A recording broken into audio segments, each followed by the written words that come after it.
manje ihlule ngisho abazalwane abantwana bakaNkulunkulu abasindisiwe bahlula ngoba le nkosi idinga ukuzinikela ukuphelele. Ayibonga inkosi ayidingi nje umuntu othi oyithesho wazi othi ngiyaye esonto. Sidlula naye laba bantu abangayi esontweni.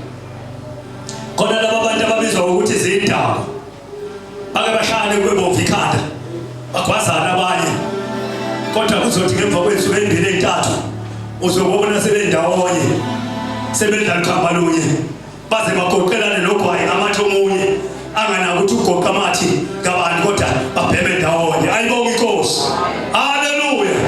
Thina-ke nansi inkosi siyabele njengabantwana abaziyo awu bathethelela labo bantu bedakiwe benjalo kodwa bakwazi ukuthethelelana. Kodwa hawu lezi indaba zithi hamba oqala umzalwane uzobona kahle. Kusho zona ziyafakaza ziyabaza abazalwane banenhliziyo enjani ey'gobile. Amen. Hayi ake sidume kahle ake saziwe.